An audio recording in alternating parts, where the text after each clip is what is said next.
بسم الله الرحمن الرحيم. الحمد لله رب العالمين، والصلاة والسلام على سيد الأنبياء والمرسلين أبي القاسم محمد خاتم النبيين وآله الطيبين الطاهرين المعصومين. أما بعد، فقد قال الله سبحانه في كتابه المبين وهو أصدق الصادقين: ولنبلونكم بشيء من الخوف والجوع ونقص من الأموال والأنفس والثمرات وبشر الصابرين الذين إذا أصابتهم مصيبة قالوا إنا لله وإنا إليه راجعون. أولئك عليهم صلوات من ربهم ورحمة وأولئك هم المهتدون. صلوات.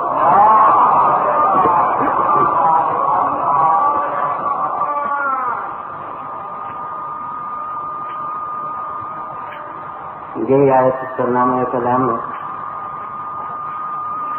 گہری دوہری تاکیدوں کے ساتھ لام تاکید الگ اور نون میں تاکید الگ. ارشاد ہو رہا ہے کہ ضرور ہم تمہاری آزمائش کریں گے.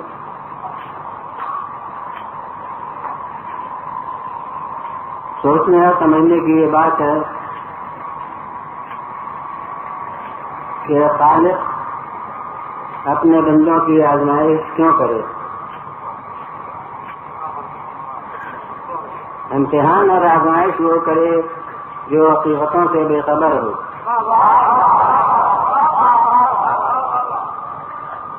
اور جو ہم سے زیادہ ہماری صلاحیتوں سے واقف ہے وہ آخر امتحان کیوں لے اور آزمائش کس لیے کرے. لیکن حقیقت یہ ہے کہ آزمائش ہمیشہ اس لیے نہیں ہوتی، صرف اسی مقصد سے آزمائش نہیں ہوتی کہ آزمائش کرنے والا علم حاصل کرے، بلکہ اس کے علاوہ دو مقصد آزمائش کے اور ہوتے ہیں. ایک ناقص کو اس کے نقص کا احساس پیدا کرانا اور دوسرے کامل کے کمال سے دنیا کو متعارف کرنا.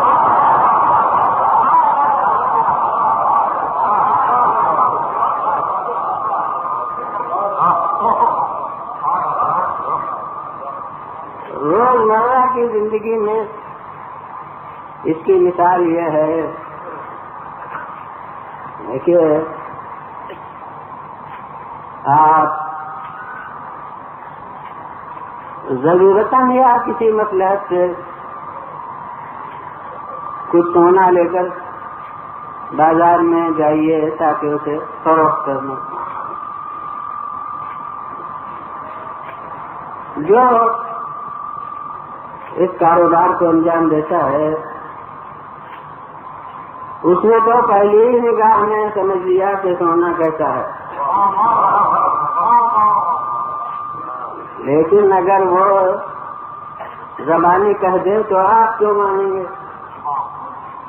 لہذا وہ کٹوتی نکالتا ہے. یہ کٹوتی اس نے اپنے علم کے لیے نہیں نکالی ہے،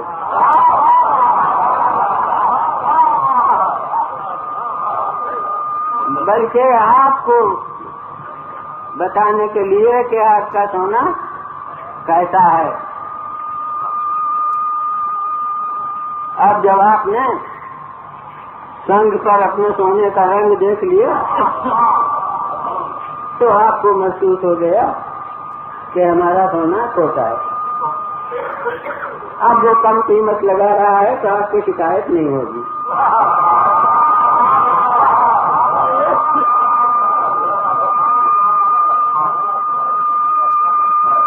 دوسری صورت یہ ہے کہ آپ سونے کی خریداری کے لیے تشریف لے گئے، اسے کہا کہ بھائی خالص سونا دینا. اس نے اپنے یہاں سے جو خالص سونا تھا واقعی وہ نکال کے آپ کے سامنے رکھ دیا.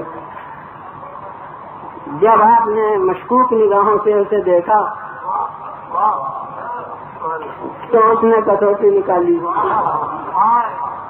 پھر یہ کسوٹی اس نے اپنے علم کے لیے نہیں نکالی ہے، تو اس کا سونا ہے، اسے معلوم ہے کہ کیسا ہے، بلکہ آپ کو دکھانے کے لیے، بتانے کے لیے کہ میرا سونا کیسا ہے، تاکہ اگر وہ اس کی بڑی قیمت مانگے تو آپ کو عذر نہ ہو.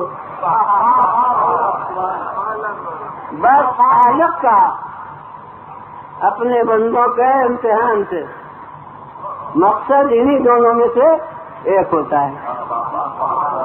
ہم ایسے ناقص نفوس میں اس کے امتحان کا مقصد ہے ہمیں ہمارے نفس کا احساس پیدا کرنا، اور یاد رکھنا چاہیے کہ صحیح احساس نفسی تحریک ترقی پیدا کرتا ہے.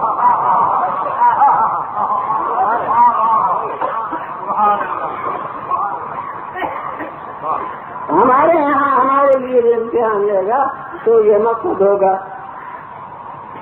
ہم میں سے کون ہے جو یہ کیسا نہ ہو. ہمیں تعلیم ہی دی گئی ہے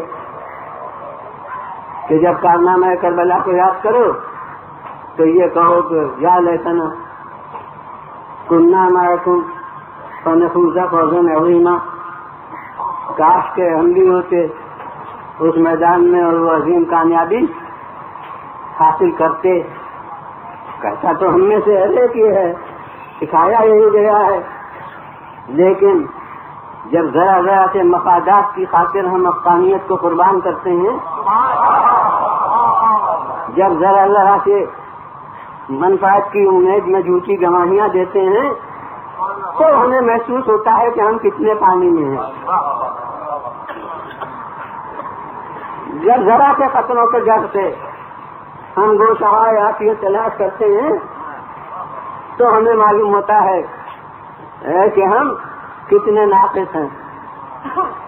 تو یہ تو ہم ایسے ناقص نفوس میں مقصد امتحان ہے، اور کامل نفوس ہیں اس کے امتحان کا مقصد ہے ان کے کمال سے دنیا کو متعارف بنانا. اگر ہر غزوے میں پیغمبر اسلام صلی اللہ علیہ وسلم کو آسانی سے فتح حاصل ہو جایا کرے تو جتنے مجاہدین اسلام ہیں سب برابر کے بہادر ہیں.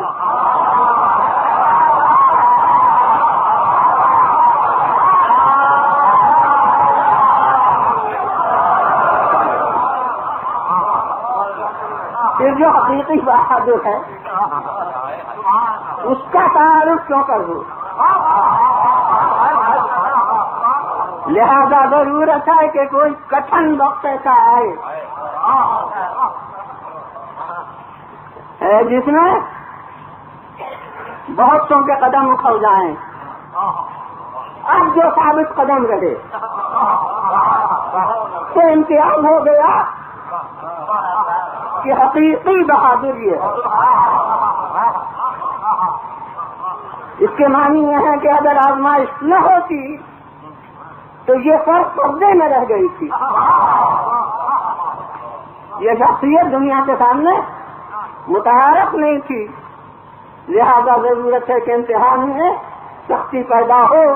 اب اگر کوئی سخت وقت ایسا آیا کہ صفحہ میدان سادہ ہو گیا اور صرف ایک فرض رہ گئی تو پھر وہ ایسی فرض ہوگی کہ ملک کو بھی کلمہ پڑھنا پڑے گا کہ لا فتح الا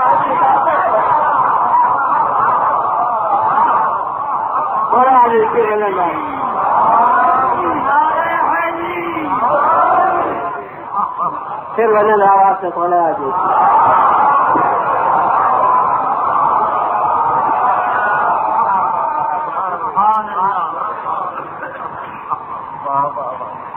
تو جناب حدیث بھی ہے کہ اشد الناس بلاء الانبیاء والاولیاء فلمسل فلمسل. سب سے زیادہ شدید امتحان ہوتا ہے انبیاء اولیاء کا، ان میں بھی جس کا زیادہ مرتبہ ہو اس کا زیادہ سخت امتحان ہوتا ہے. اور عقلی حیثیت سے بھی یہی ہے، یہی ہونا چاہیے. کیوں؟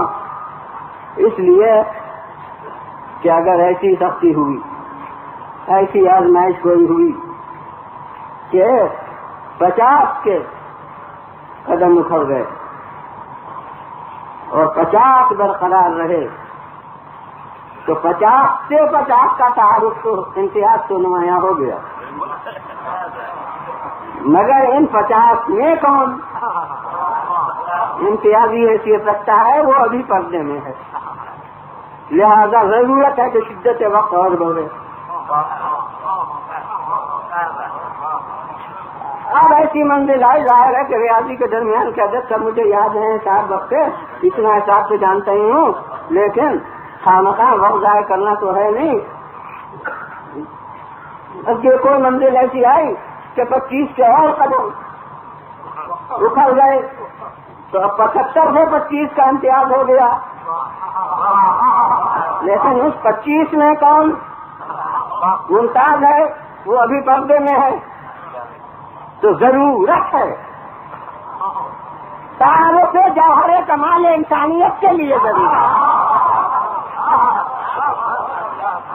کہ شدت وقت اور بڑھے. یہاں تک کہ اگر کوئی منزل ایسی آ جائے کہ صرف 2 رہ جائیں اور علم الہی میں ان میں سے کوئی ایک ممتاز ہو، تو ضرورت ہے کہ شدت وقت اور بڑھے یہاں تک کہ وہ ایک نکھر کے سامنے آئے. تو معلوم ہوگا کہ یہ کائنات میں پردے فرید ہے.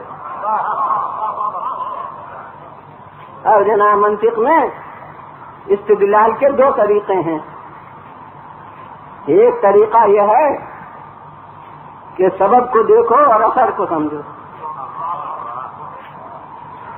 اور ایک طریقہ یہ ہے کہ اثر کو دیکھو اور سبب کو معلوم کرو. دھواں اٹھتے ہوئے دیکھا تو سمجھے کہ آگ لگی ہے. یہاں اثر سے سبب کو سمجھا، معلوم ہوا کہ آگ لگی ہے تو سمجھے کہ دھواں بھی ہوگا. یہ سبب سے اثر معلوم کیا. تو یہ 2 طریقے استدلال کے ہیں. اب میں کہتا ہوں کہ خواہ آپ عقلی اور نقلی دلائل سے، قرآن اور حدیث سے یہ دیکھیے کہ کون پیش الہی سب سے زیادہ مقرب ہے، کون اللہ کے نزدیک افضل کائنات ہے، کس کا مرتبہ سب سے زیادہ اونچا ہے.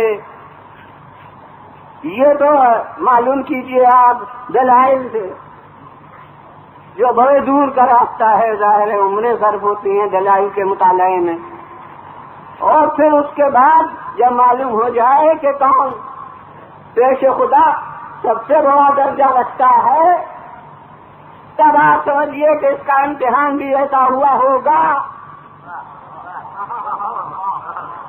جیسا دنیا میں کسی کا نہیں ہوا. اور دوسرا طریقہ یہ ہے، میں کہتا ہوں آسان قریب کا راستہ، کہ بربنا واقعات یہ دیکھیے کہ کس کا امتحان ایسا ہوا جو نہ اولین میں ہوا نہ آخرین میں ہوا. تو سمجھ لیجیے کہ خدا کے علم میں اس سے بڑھ کے بندہ اور کوئی نہیں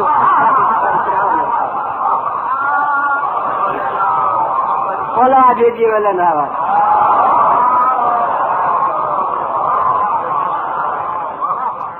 حضور مجمع کے تناسب سے فلوات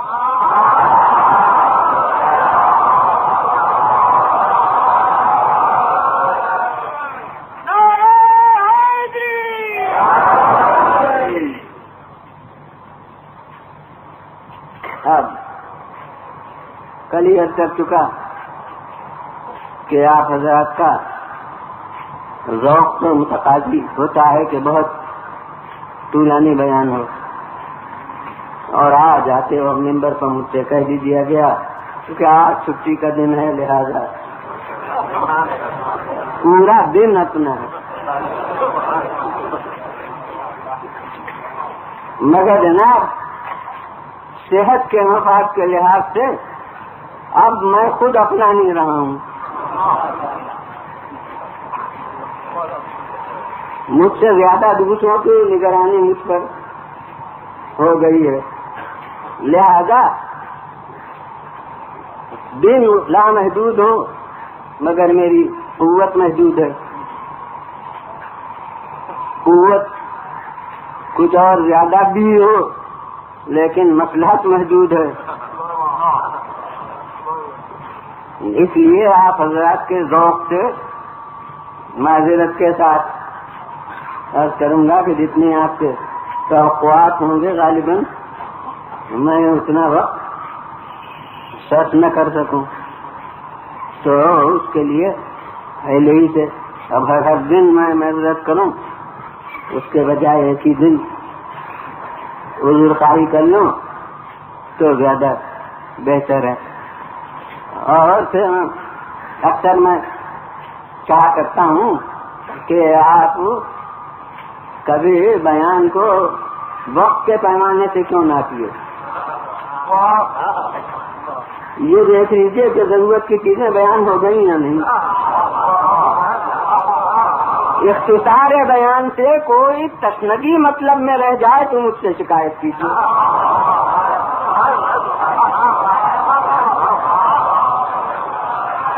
اور پھر یہ کہ ظاہر ہے ایک ہی آیت انشاءاللہ پورے عشرے میں بیان ہوگی، لہذا ایک دن جو بات کم رہے گی وہ دوسرے دن اس کی تکمیل ہو جائے گی۔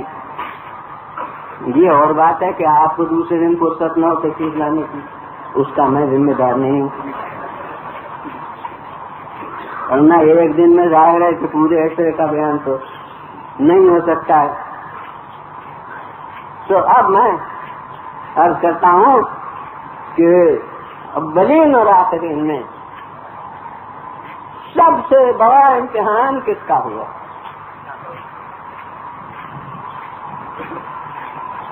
قرآن اور حدیث یہ پھر بھی ایمان اور اعتقاد پر مبنی ہے، لہذا ان کو وہی مان سکتا ہے جو ان کی حقانیت پر ایمان لائے ہوئے ہو، لیکن واقعاتی دنیا مشاہدے سے تعلق رکھتی ہے،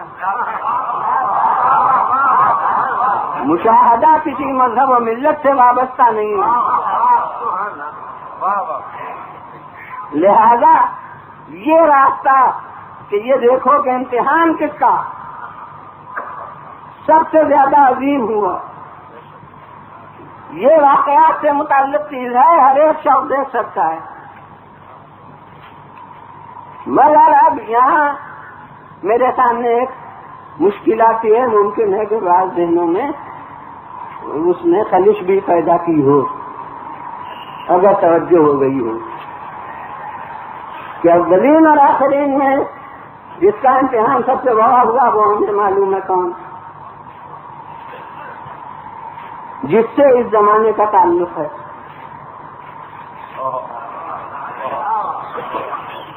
مگر ہم اپنے ایمان کی روشنی میں جس کو افضل کائنات سمجھتے ہیں وہ بہرحال یہ اس کا جز محفوظ نہیں ہے۔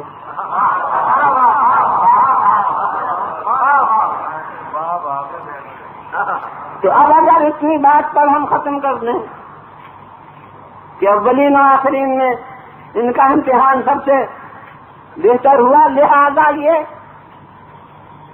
افضل کائنات ہیں، تو اس حقیقت کو ٹھیک لگ گئی جو ہماری جانی پہچانی ہوئی ہے کہ افضل کائنات کون فرد ہے۔ ان دونوں میں تکرار نہیں ہونا چاہیے، اور میرے سامنے اسی ہستی کی ایک حدیث ہے جو متفق علیہ ہے فریقین میں، وہ یہ کہ حضرت پیغمبر اسلام صلی اللہ علیہ وسلم نے ارشاد فرمایا کہ ما اوذی نبی قط کما اوذی، کسی پیغمبر کو اتنی ایذائیں نہیں پہنچی جتنی مجھے پہنچی۔ یہ ارشاد حضرت کا ہمارے اس عقلی اصول کے بالکل مطابق ہے جو شروع سے اس وقت تک آج عرض ہو رہا ہے کہ جو افضل کائنات ہو اس کا امتحان سب سے عظیم تر ہونا چاہیے عقلی اصول پر، اور افضل کائنات ہماری نظر میں یہ ذات ہے اور وہیں پر انہی کا ارشاد ہے کہ جو اذیتیں مجھے پہنچی کسی کو نہیں پہنچی، تو ہمارے اس عقلی تقاضے کے بالکل مطابق ہے یہ ارشاد رسول۔ مگر اب کیا کیا جائے ہے کہ دنیا اب صرف قال اللہ قال رسول سے نہیں مانتی،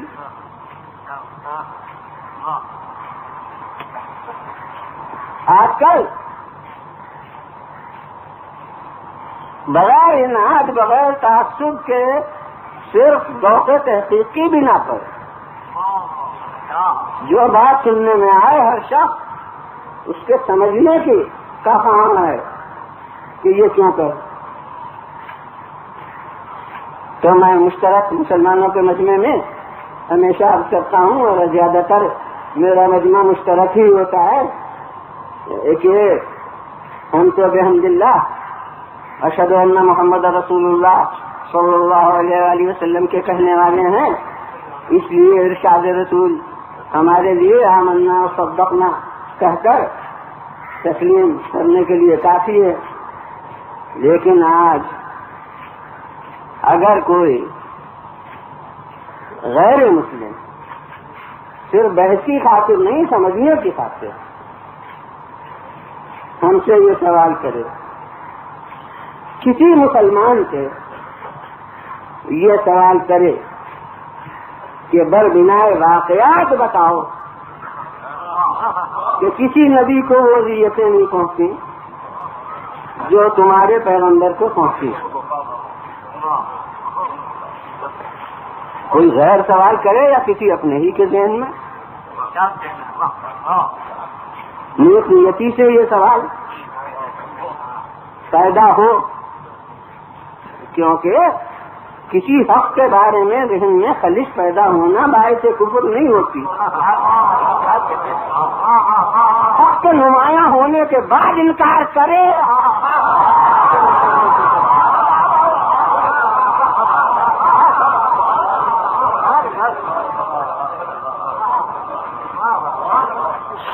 تو اس لیے واقعی کسی طالب علم کو کسی تعلیم یافتہ آدمی کو یہ سوال ذہن میں گردش کرے تو میں اپنے لباس کے افراد کے لیے یہ طریقہ صحیح نہیں سمجھتا کہ فوراً اس کو یہ کہہ کے خاموش کریں کہ یہ کفر ہے۔ ہمارے کفر کہہ دینے سے وہ خاموش تو ہو جائے گا مگر اس کے ذہن کا کانٹا تو نہیں نکلے گا۔ لہذا ہمارا کام تو یہ ہونا چاہیے کہ ہم اس خلش کو دور کرنے کی کوشش کریں۔ اگر اس خلش کو دور کرنے کے لیے ہم نے کافی دلائل پیش کر دیے اور پھر بھی نہیں مانتا تو ہم اس کے اوپر کوئی فتویٰ صادر کرنے کا حق رکھتے ہیں، ورنہ یوں سے اس کے سوال کرنے پر ہم اس کو ڈانٹ دیں اور اس کو سخت کلامی کے ساتھ خاموش کر دیں تو اس کے معنی یہ ہے کہ جو حق کی طرف اپنے قدم اختیار سے چل رہا تھا ہم نے اپنے نے کڑے تیوروں سے اس کے اوپر پابندی عائد کر دی کہ تم رکے رہو.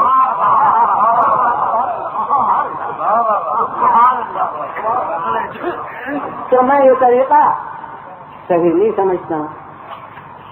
تو اس لیے کوئی اگر سوال کرے یا کسی اپنے کے ذہن میں بھی یہ خلش پیدا ہو کہ ہمارے پیغمبر کی یہ حدیث ہے اور آپ نے یہ ارشاد فرمایا ہے، تو واقعات کی بنا کے اوپر یہ چونکہ صحیح ہے، اور یا میں نے کہا کہ کوئی غیر ہم سے یا کسی مسلمان سے یہ سوال کرے اور پھر وہ ہمارے یہ قرآن و حدیث سے ان واقعات کو بتا بھی دے کہ اس نبی کے لیے یہ ہوا، اس نبی کے لیے یہ ہوا، اس نبی کے لیے یہ ہوا.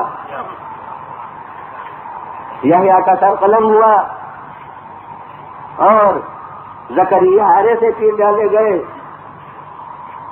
اور انہوں نے کم سے کم اپنے خیال میں تو حضرت عیسیٰ کو صلیب پر چڑھا دیا، اور جس وہ بھی نبی تھے گرم تیل کے کڑھاؤں میں ڈال کر ابال ڈالے گئے. یہ تمام انبیاء اور مرسلین پر باتیں گزری ہیں. تو اب اپنے واقعات سے سمجھاؤ کہ تمہارے رسول پر جو اذیتیں گزری وہ کسی رسول پر نہیں گزری، اور تمہارے یا ہمارے، یعنی اگر وہ مسلمان کہے گا ہمارے اور نہیں ہے تو کہے گا تمہارے. رسول یہ فرما رہے ہیں کہ مجھ پر جیسی اذیتیں گزری ہیں وہ کسی نبی پر نہیں گزری.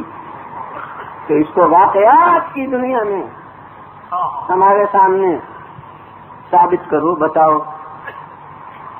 تو میں سمجھتا ہوں کہ کوئی مسلمان چاہے بڑے سے بڑا مقرر ہو، اس کی طاقت بیان جواب دے دے گی، اس کی زبان لڑکھڑانے لگے گی، اس کے روانی بیان میں کمی آ جائے گی اگر وہ حسین کو رسول سے الگ کر دے.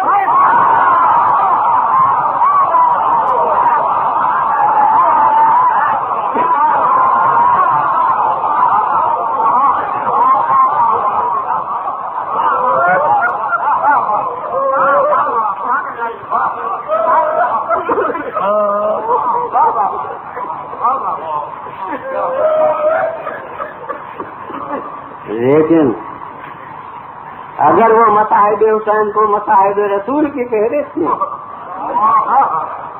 درج کرتا ہے، اور اب ارشاد رسول کو بھی دیکھ لیجئے، آپ نے یہ تو نہیں فرمایا کہ میرے جسم پر زخم اتنے آئے جتنے کسی رسول پر نہیں آئے. آپ نے تو لفظ ایذا ارشاد فرمائی ہے کہ مجھے ایذائیں اتنی پہنچائی نہیں. اب یہ ہر صاحب اولاد اندازہ کر لے کہ اولاد کو جو زخم لگے تو زخم تو اولاد کے لگا ہے، لیکن ایذا باپ کو ہوئی یا نہیں؟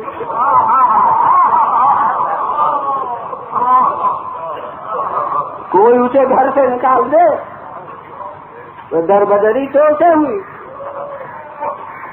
لیکن ایذا باپ ماں کو ہوئی یا نہیں ہوئی؟ جو مصائب ہوں ظاہری طور سے وارث تو اس پر ہے، مگر ایذا کا تعلق جو ہے وہ تو اس بزرگ سے ہے.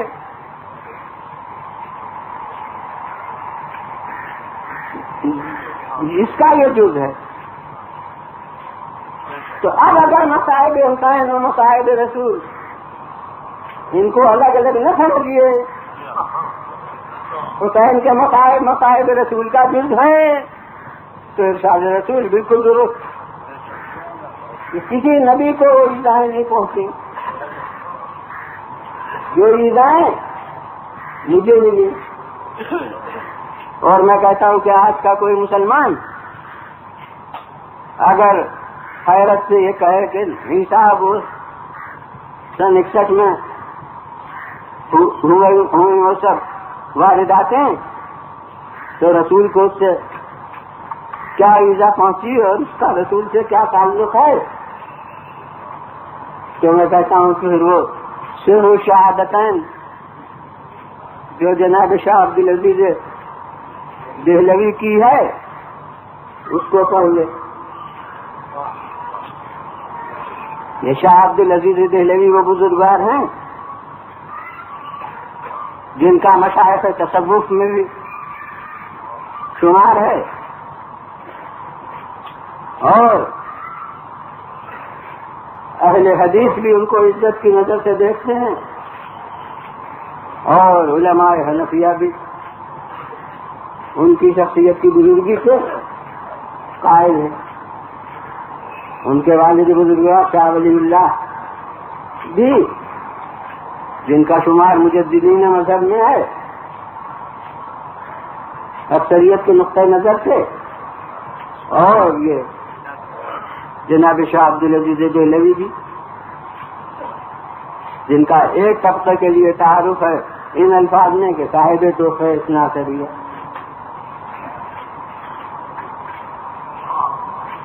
تو انہوں نے صرف شہادتین جو لکھی ہے اس میں دیکھیے کہ پورے کتاب کی بنیاد ہے اس پر کہ حسین جزو رسول ہے.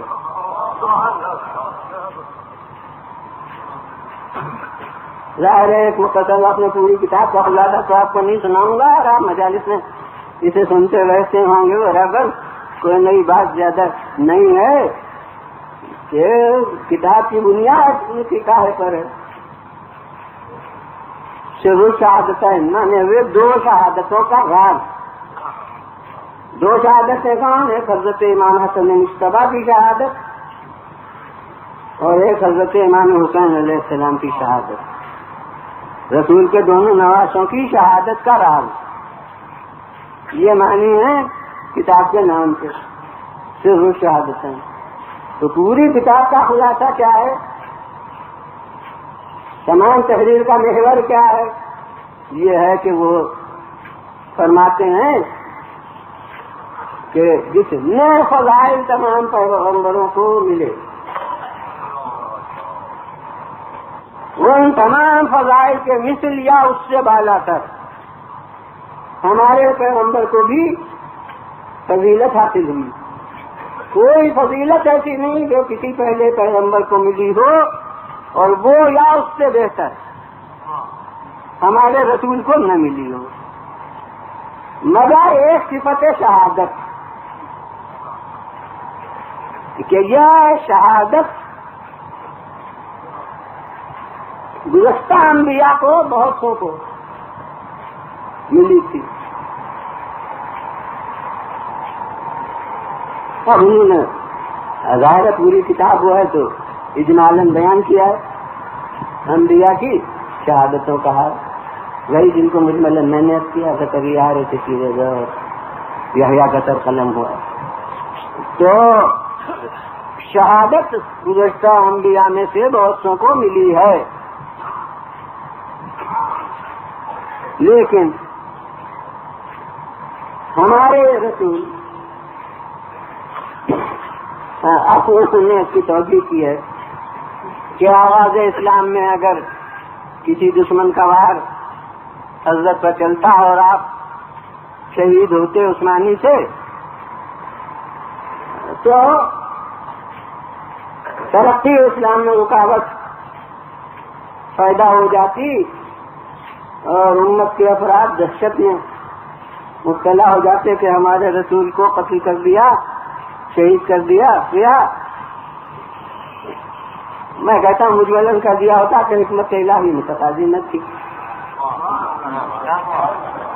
بہرحال فکر حرکت بقدر ہمت انہوں نے اس کی توجہ یہ کی کہ وہ ترقی اسلامی رک جاتی،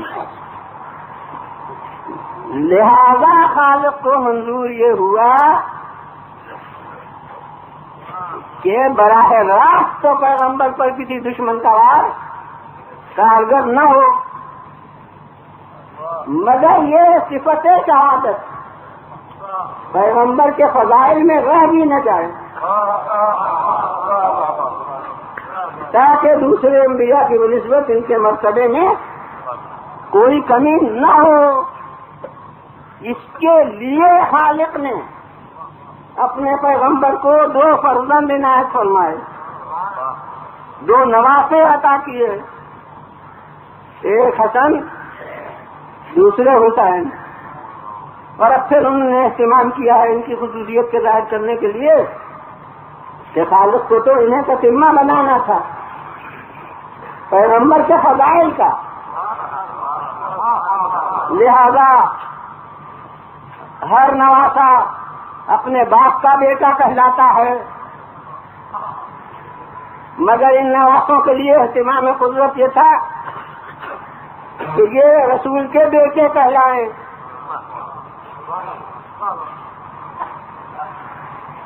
اور ہر ایک کی پرورش فطری غذا سے، شیر مادر سے ہوتی ہے، اور ان کی پرورش لعاب بیان رسول سے ہوئی، یعنی ان کے جسم کے اندر بھی اجزاء جسم رسول شریک کیے گئے۔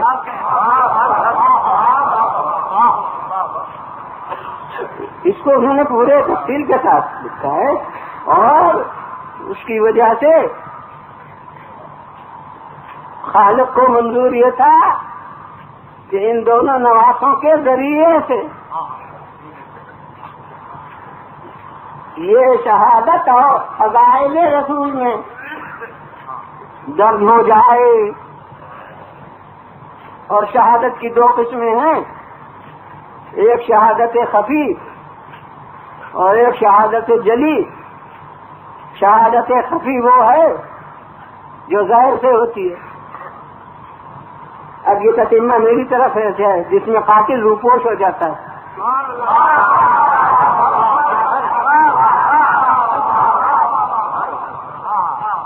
اور دوسرے شہادت جلی، نمایاں طور پر شہادت جس میں قاتل بے نقاب ہو کے سامنے آ جاتا ہے آفتاب نیم روز کی روشنی میں، اس کا چہرہ نمایاں ہوتا ہے، قتل کی صورتیں آنکھوں کے سامنے آتی ہیں۔ تو یہ دونوں شہادت کی قسمیں تقسیم ہو گئیں 2 نواسوں میں۔ شہادت خفی حسن مجتبیٰ کے حصے میں آئی کہ ان کو زہر داں سے شہادت ہوئی، اور شہادت جلی حسین کے حصے میں آئی جن کی 13 جگہ سے شہادت ہوئی، اور اس طرح یہ دونوں شہادتیں فضائل رسول میں ملحق ہو گئیں۔ بس اب خلاصہ ان کے بیان کا میں نے سنا دیا، اب نتیجہ نکالنا میرا کام ہے، جس میں الگ سے کوئی بات نہیں ہے، ان کے بیان کی بھی کڑیوں کا نتیجہ ہے، اور اسے مشترک جلسوں میں نے مجمع کو متوجہ کیا ہے کہ جناب علامہ دہلوی کے ارشاد سے براہ راست جو نکلا وہ یہ کہ شہادت حسن شہادت رسول ہے، اور شہادت حسین بھی شہادت رسول ہے۔ یہ تو صریحاً ان کے الفاظ سے نمایاں پھر پیش نظر رکھیے کہ ان کی شہادت بڑے بھائی کی بھی ان کی شہادت ہے، اور وہ چھوٹے بھائی کی شہادت جو ہے وہ بھی رسول کی شہادت ہے۔ تو بس خود شاہکار سامنے ہوتے تو میں ان سے پوچھ لیتا کہ پھر قاتل حسن کس کا قاتل ہے اور قاتل حسین حسین کس کا؟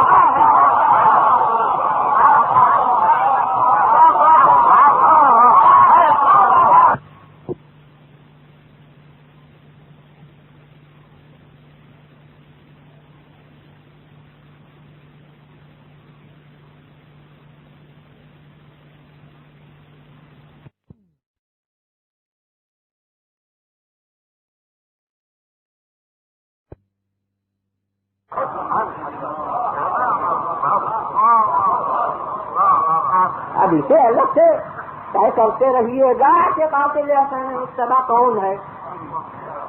اگر پتہ ہی چل جائے تو شہادت خفی کہاں رہے. اسے الگ سے سمجھیے گا، لیکن آنکھ بند کر کے کھل کے یہ تو کہہ دیجئے کہ جو قاتل حسن ہے وہ قاتل رسول اللہ ہے. اب قاتل رسول اللہ کے لیے جو کچھ الفاظ آپ کے پاس ہو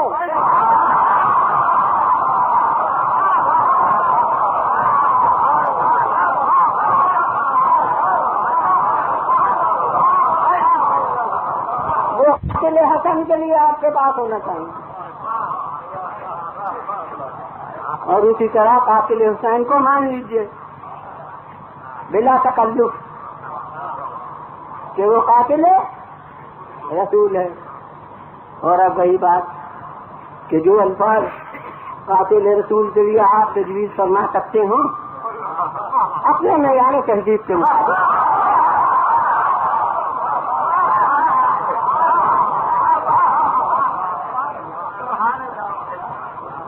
وہ قاتل حسین کے لیے بھی بلا تکلف صرف کر دیجیے. اور اب میں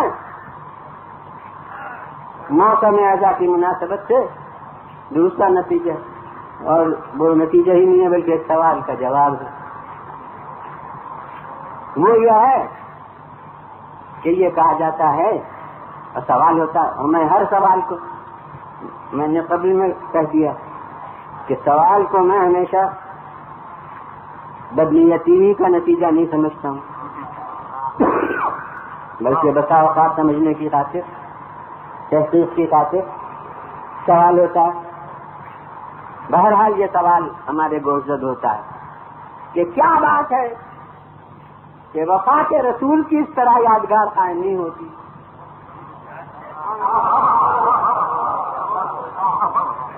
اس طرح عشرے نہیں ہوتے، اس طرح سالانہ اس کی یاد نہیں ہوتی. ہوتی ہے، مجلسیں ہو جاتی ہیں، مگر اس طرح وفات رسول کی یاد نہیں ہوتی جس طرح شہادت حسین کی یاد محرم میں کی جاتی ہے. وفات رسول کی تاریخ کے لیے بیان کے لیے تو مجھے آپ وہاں سے نہ بلاتے، لیکن محرم کے مجالس کے لیے آپ مجھے وہاں سے بلا رہے ہیں، اور لوگ آج کل 7 سمندر پار بلاتے ہیں لوگوں کو. تو یہ شہادت امام حسین علیہ السلام نے کیا؟ میں کہتا ہوں یہ سوال اس وقت تک ہے جب تک کہو وفات رسول اور شہادت حسین، اس وقت تک یہ سوال ہے. اور جناب شاہ عبد العزیز دہلوی کے ارشاد کی روشنی میں میں کہتا ہوں کہ سال میں 2 تاریخیں ہیں، 2 زمانے ہیں، ایک تاریخ وفات رسول، ایک تاریخ شہادت رسول. آپ بتائیے کہ وفات کی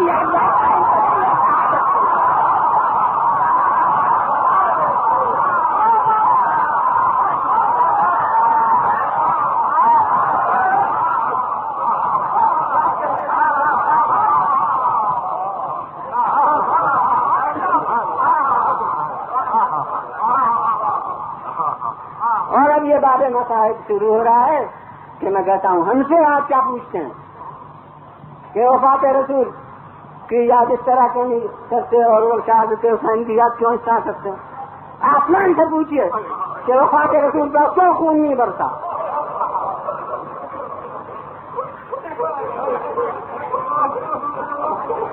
اور شہادت حسین پر کیا خون کی بارش ہوئی؟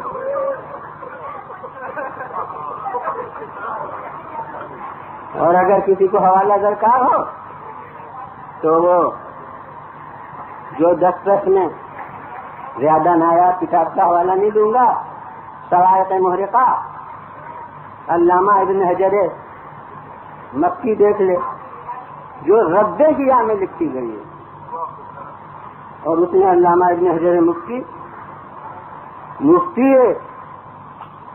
حرمین سے انہوں نے لکھا ہے کہ شہادت حسین کے بعد 40 دن تک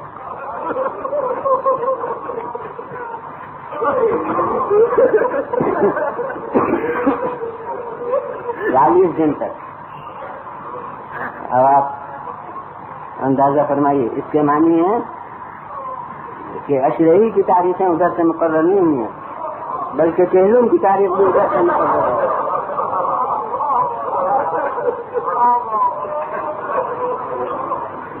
40 دن تک جو کپڑا زیر آسمان پھیلایا جاتا تھا اس پر خون کے نشان نظر آتے تھے۔ یہ خون کی بارش ہو رہی ہے، اور علامہ سبکی ابن جوزی شافعی عالم تھے، انہوں نے تذکرہ سبکی ابن جوزی تذکرہ خاص الامہ پورا نام ہے، اس میں اس کی اپنی توجیہ علمی توجیہ بیان فرمائی کہ بات یہ ہے کہ خدا جسمانیات سے بڑی ہے، تو اب اس کا اظہار مسرت اور اظہار غم کیوں پر ہو سکتا ہے؟ اس کا اظہار غم اس کی کائنات سے ہو سکتا ہے۔ تو اب وہ جب جسمانیات سے بری ہے تو اس کی تو آنکھیں ہیں نہیں کہ جسمانی طور پر کہ وہ روئے، تو اب کائنات اس کے فعل کی ترجمان ہے۔ بس اب ارشاد کسی اور کا ہوتا ہے، نتیجہ نکالنا میرا کام ہوتا ہے، وہ نتیجہ عقل کی رہنمائی سے نکلتا ہے، اور عقل کسی کی ملکیت نہیں ہوتی۔ میں کہتا ہوں یہ علمی توجیہ جو انہوں نے فرمائی ہے بالکل صحیح۔ اس کے معنی یہ ہے کہ یہ آسمان کا گریا جسمانی طور پر آسمان کا گریا ہے، اور حقیقی طور پر یہ اللہ کا گریا ہے۔ یعنی خدا اپنی صفت گریا کو نمایاں کرتا ہے اپنی کائنات کے ذریعے سے۔ بس اب آپ ماشاء اللہ توجہ سے سماعت فرماتے ہیں، صاحبان فہم ہیں، میں کہتا ہوں ایک جملہ کافی ہے کہ اب جسے فتویٰ صادر کرنا ہو اور اللہ پر فتویٰ لگائے کہ ہونا بدعت ہے۔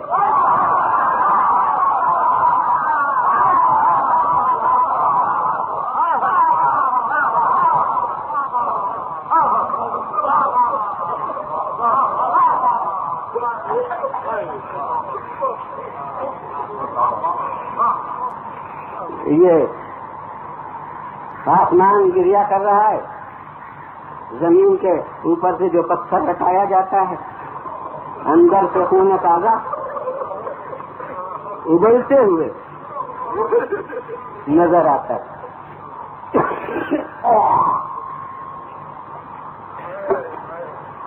اور اب اسی سلسلے میں عرض کروں گا کہ پیغمبر خدا صلی اللہ علیہ وسلم کے غم میں بے شک پہلے بیت گریاں،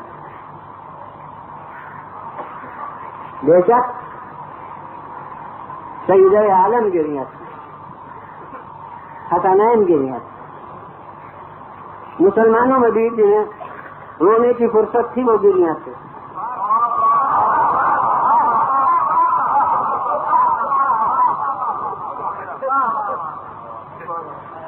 لیکن حسین کے غم میں تو خود رسول گریاں ہیں، خود پیغمبر خدا صلی اللہ علیہ وآلہ وسلم گریہ فرما رہے ہیں، اور وہ شروع اس وقت سے ہوا ہے جب سے ولادت ہوئی ہے نواسے کو،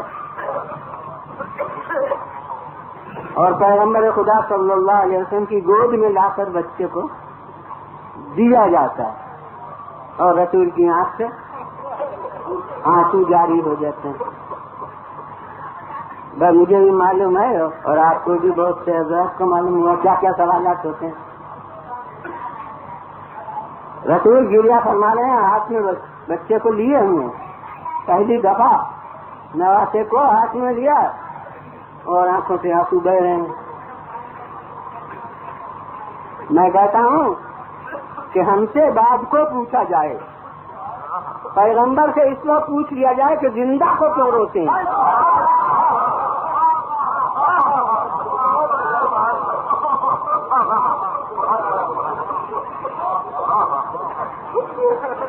ضرور شہداء کی زندگی تو عالم معنی کی زندگی، حسین تو اس وقت جیتی جاگتی شکل میں سانس لیتی ہوئی زندگی کے ساتھ پیغمبر خدا صلی اللہ علیہ وسلم کی گود میں ہیں، تو اب رسول گریہ فرما رہے ہیں تو زندگی کو رو رہے ہیں، تو اب تو دنیا سمجھے کہ موت پر گریہ نہیں ہوتا ہے، مصائب پر گریہ ہوتا ہے۔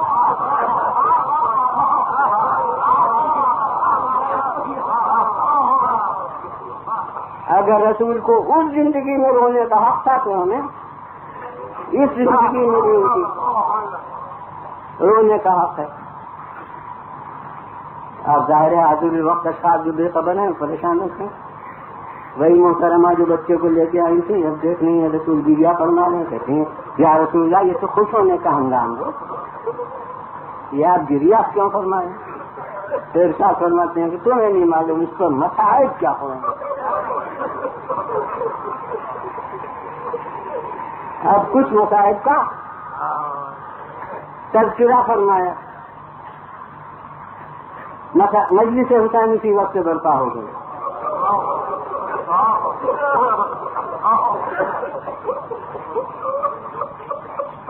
اور اس کے بعد وقتاً فوقتاً متفق علیہ حدیث پیغمبر خدا صلی اللہ علیہ وسلم جناب ام سلمہ کے مکان میں حجرے کے اندر تشریف لے جاتے ہیں، فرماتے ہیں ام سلمہ وحی نازل ہونے والی ہے، میں حجرے کے اندر جانے جا رہا ہوں، کوئی میرے پاس آئے نہیں، دروازہ بھیج دیا جاتا ہے، تھوڑی دیر میں حسین آتے ہیں، ادھر ادھر دیکھتے ہیں، کہتے ہیں کہ نانا جان کہاں ہے؟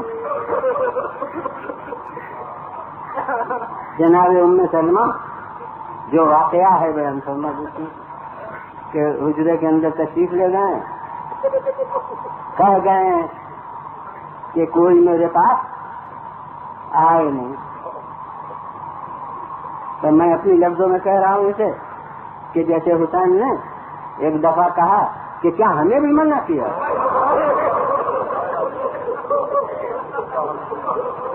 اس کو ایسے ہی کہا تھا جو رسول نے آواز سنی اور ایسا فرمایا میرے حسین کو آنے دو۔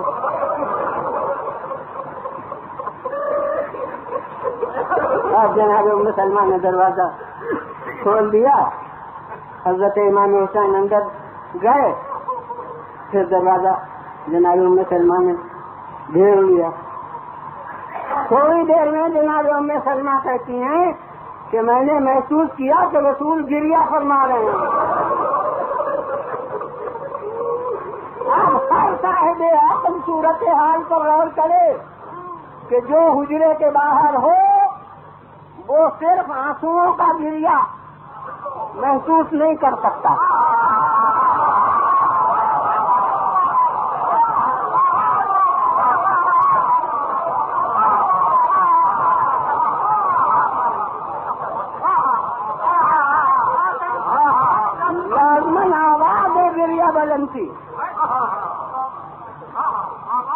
جو جناب ام سلمہ نے سنی اور اب تاب نہ ہوئی، دروازے پر آئی اور کہا یا رسول اللہ کیا حاضر ہوں؟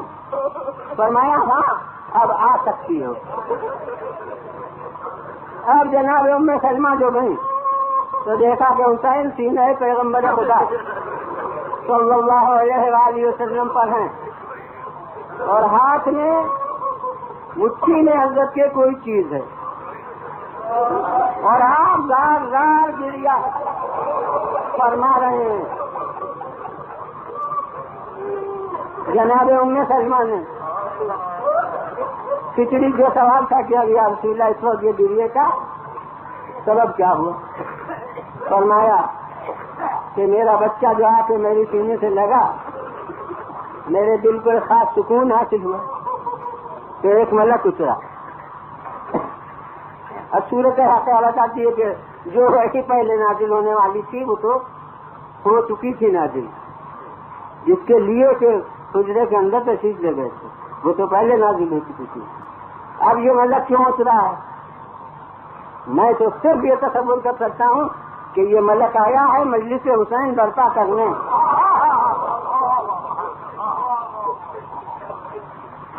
فرماتے ہیں ملک آیا اور اس نے بعد سلام مجھ سے کہا کہ آپ اس بچے کو چاہتے ہیں؟ میں کہتا ہوں کہ یہ کیا ملک دریافت کر رہا ہے، اسے نہیں معلوم ہے؟ تو نہیں ہر صاحب عقل سمجھ سکتا کہ یہ سوال جو ہے یہ سوال استفہام نہیں ہے، معلوم کرنے کے لیے نہیں ہے، یہ تمہید بیان مجلس ہے، ربط مسائل کے لیے ہے۔ آپ اس بچے سے محبت کرتے ہیں، رسول فرماتے ہیں اللہ گواہ ہے کہ کتنا چاہتا ہوں۔ ہر منزل پر میں ترجمے کے ساتھ صاحبان عقل کو توجہ دلایا کرتا ہوں۔ میں کہتا ہوں یہ نانا اپنے نواسے کو چاہتا ہے، اس میں کیا خاص بات ہے جو اللہ کو گواہ کریں؟ فرماتے ہیں اللہ گواہ ہے کہ میں کتنا چاہتا ہوں، اس کے معنی ہے کہ نواسے کی محبت نہیں ہے تو فریضہ الہی ہے۔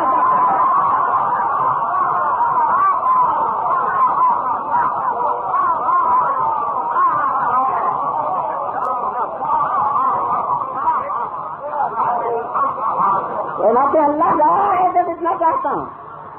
بس تمہید مجلس ختم اب رب سے مسائل کہ ملک کہتا ہے کہ تمہیں دیکھیے یہی وہ فرزند ہے، یاد کر لیجیے، جو آپ کے دین کی خاطر راہ خدا میں شہید ہوگا۔ اور اب کچھ تفصیل کے ساتھ اس نے مصائب کا تذکرہ کیا۔ میں کہتا ہوں حقیقت مجلس نہیں بدلتی، جیسے نماز جماعت ایک معموم ہو اور امام ہو تو بھی جماعت ہے، اور 1,00,000 معموم ہو اور امام ہو تو بھی جماعت۔ اسی طرح حقیقت مجلس سامعین کی تعداد سے نہیں بدلتی۔ اب جس وقت ملک آیا ہے اس وقت ملک ذاکر اور رسول سامع سننے والے، اور اب رسول جب بیان فرما رہے ہیں تو رسول ذاکر اور جناب ام سلمہ اور خود حسین یہ سامعین۔ اب میں کوئی نیا مجلس میں آیا ہو، اس کے ذہن میں کوئی خلیش ہو، اسے دور کرنا چاہتا ہوں عمل رسول سے۔ میں کہتا ہوں کہ ہماری مجلس کے 2 ہی کردار ہوتے ہیں، ایک کردار ذاکر کا ہوتا ہے، ایک کردار سامعین کا ہوتا ہے۔ ذاکر کا جو کردار ہے وہ بھی عمل رسول، سامعین کا جو کردار ہے وہ بھی عمل رسول۔ تو مجلس کا ہر جز تو سنت ہے، بدعت قدم کہاں رکھے؟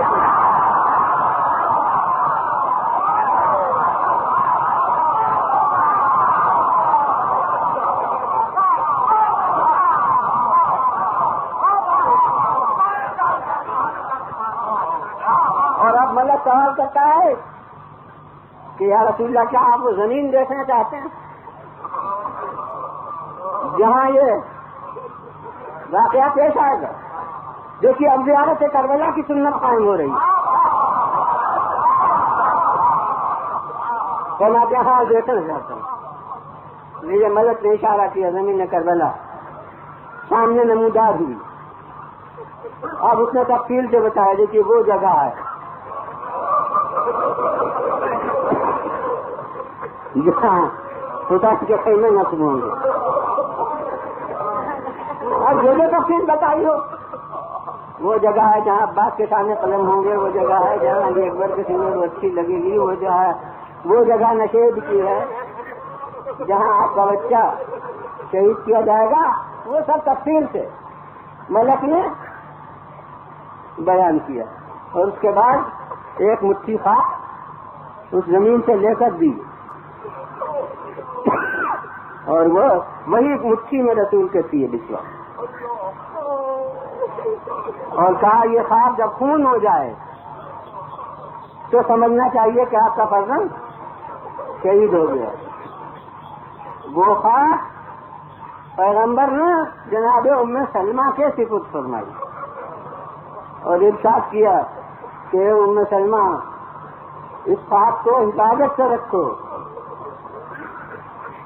ہاں مجھے معلوم ہے کہ کیا کیا مسائل مسلمانوں میں محلے بیٹھ کرتے ہیں بلا وجہ، اس لیے جو نقطۂ نظر صحیح ہے وہ میں عرض کرتا ہوں کہ اللہ کے دیے ہوئے علم سے رسول کو خبر تھی کہ یہ زندہ رہیں گی،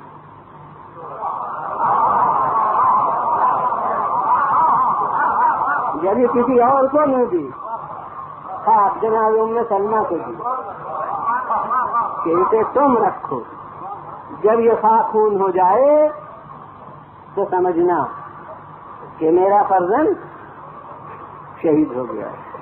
بس ارباب ارزائی کی روایت کا تتمہ ہے، پھر کسی مجلس میں عرض کروں گا، لیکن اب مجھے تو آگے نہیں بڑھنا ہے اس لیے کہ آج دوسری محرم ہے اور آج ہمارا مولا اسی زمین پر پہنچ گیا ہے۔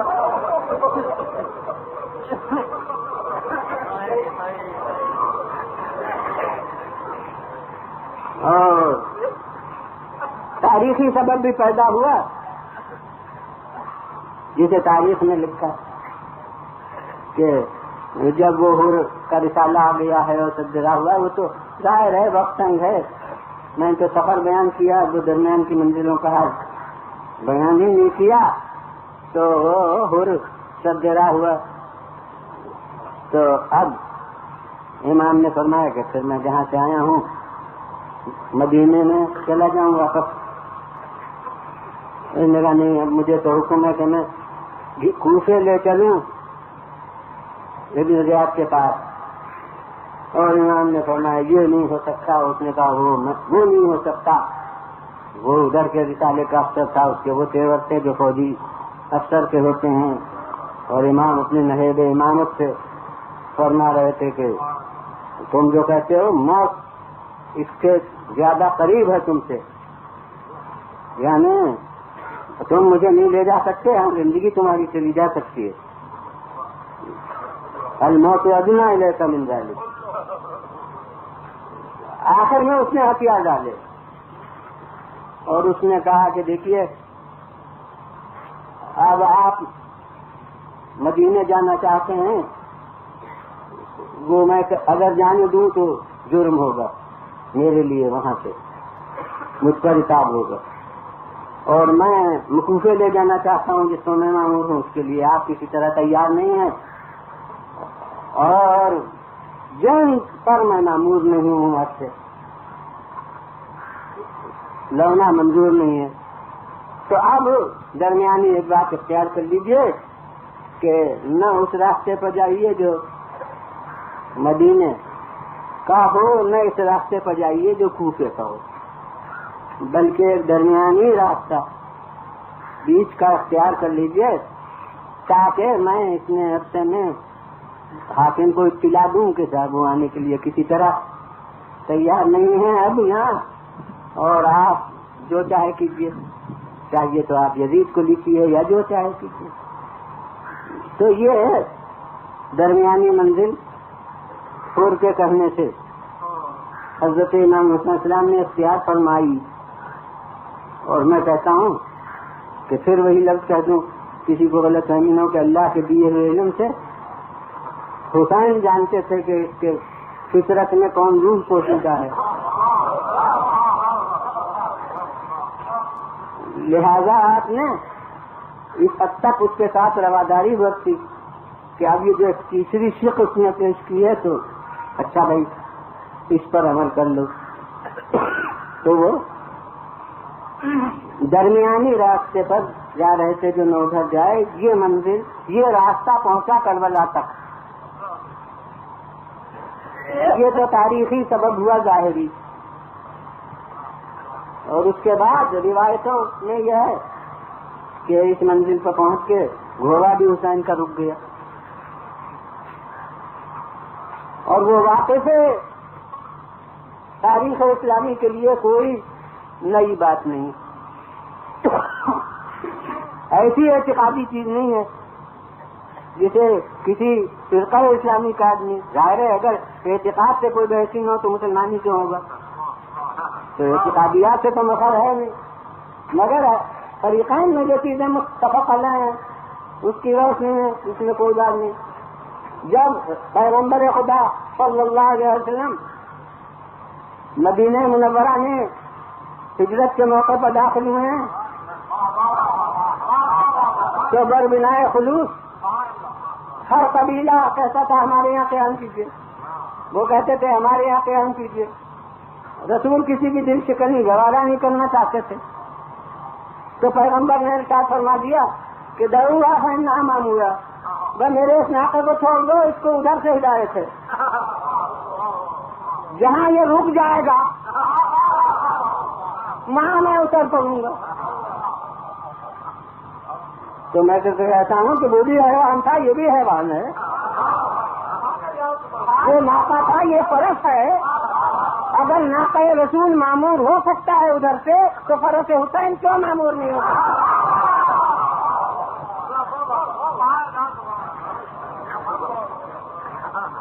وہ نانا کا عمل تھا کہ جہاں ناقہ رک گیا وہ متفق علیہ. ہمارے لکھنؤ میں علماء فرنگی محل کا خاندان فخر رکھتا ہے کہ وہ جناب ابو ایوب انصاری کی اولاد میں سے ہے. تو یقیناً یہ سعادت جناب ابو ایوب انصاری کو حاصل ہوئی کہ وہ ناقہ ان کے مکان کے سامنے رک گیا. اور یہ بیچارے غریب آدمی تھے, ان کو ہمت بھی اتنی نہ تھی کہ یہ رسول سے آ کے عرض کرتے, مگر دل کے اندر جذبہ بے چین تھا. قدرت نے اس جذبے کی قدر کی اور وہ ناقہ رسول انہی کے گھر کے سامنے رکا اور حضرت نے کہا بس اب اس مکان میں میرا قیام ہے. تو ویسے ہی اب حسین کا گھوڑا چلتے چلتے رک گیا کس منزل پر, اس منزل پر. اب کچھ چیزیں ایک وقت میں واضحات میں تھے, ظاہری چیزیں تھیں, تشریح کی ضرورت نہ تھی. اب ہر منزل پر کچھ تشریح کی ضرورت ہوتی ہے کہ اب جناب وہ علم امامت الگ بات ہے, مگر نظام حیات علم ظاہری کو مبنی ہے.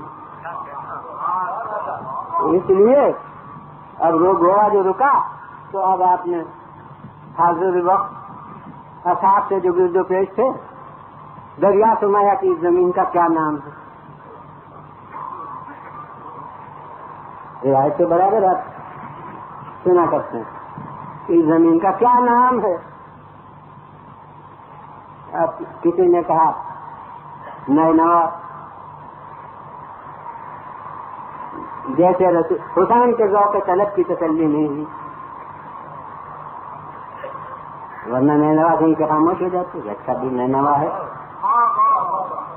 دوسری طرف منہ کے فرمایا کہ بھئی اور کوئی نام بھی ہے. کسی نے کہا واضح. پھر حضرت اکتفا نہیں فرمائی. پھر پوچھا تو بھائی اور کوئی نام ان کا شب فرات اب بھی نہیں. یعنی جیسے کربلاوی کا نہیں بلکہ نام کربلا کا بھی شوق ہے سننے کا. آج کسی ایک طرف سے آواز آ گئی کہ اس کا نام ہے کربلا. بھائی یہ سننا تھا کہ مولا گھوڑے سے اتر پڑے اور یہ جملے ارشاد فرمائے کہ انزلوا اتر پڑو ہا ہونا واللہ مناخ رکابنا ومحط رحالنا وسفک دمائنا وحق حریمنا. میں نے سنا یہ پوری مجلس ہے جو مولا نے خود اپنی پڑھ دی. فرماتے ہیں اتر پڑو بخدا یہاں ہمارے ساز و سامان اتر کے رکھا جائے گا. بار سفر یہاں اتارا جائے گا. سواریاں ہماری یہاں بٹھائی جائیں گی. قیام ہمارا یہاں ہوگا اور یہاں ہمارے خون بہائے گا. بس ارباب اعزاز وہ روایتی صورت سے اس کو مسائل میں سمجھا جائے مگر میں کافی دیر سے مسائل بھی بیان کر رہا ہوں. بس اب اس جملے سے آگے نہیں بڑھوں گا کہ اہل اعزاز یہ متن ہے حسین کا کہ ہمارے خون بہائے جائیں گے. اب کربلا کے دن اس متن کی شرح ہمارے سامنے آئے گی. بس چند جملے کافی ہیں. میں کبھی کوشش نہیں کرتا ہوں کہ زبردستی آپ کو گریے پر آمادہ کروں. وہ تو تقاضا غم جتنا ہو اتنا آپ خود ہی گریہ فرمائیں گے جس حد تک کے وقت کا تقاضا ہوگا. میں کرتا ہوں ذرا غور کیجیے. یہ مجمل الفاظ کے ہمارے خون بہیں گے. اب تفصیل اس کی کیا مختصر وقت میں ہو سکتی ہے کہ کون کون خون بہا.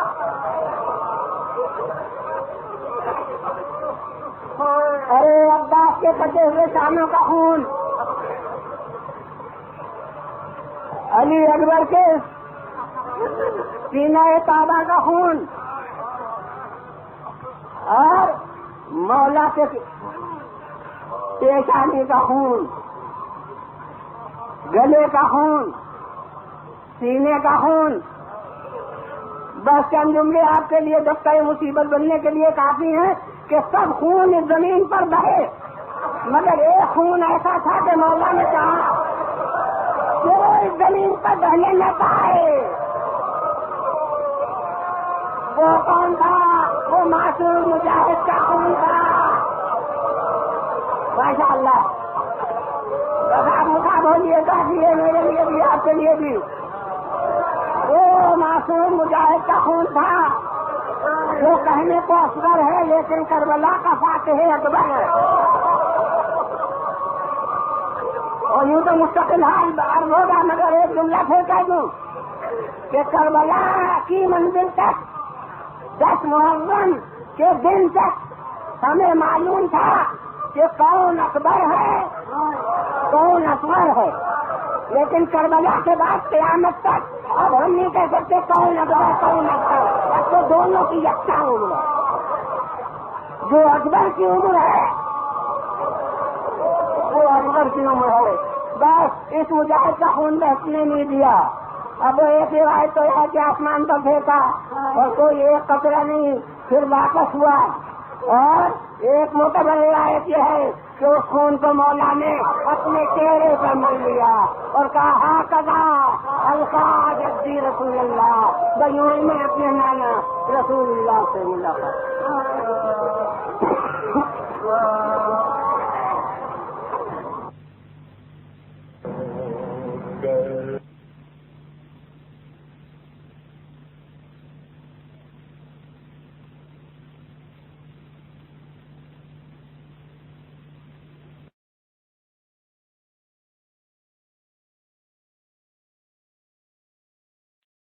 youtube.com کے لیے مہاکوی مرزا جمال کی پیشکش۔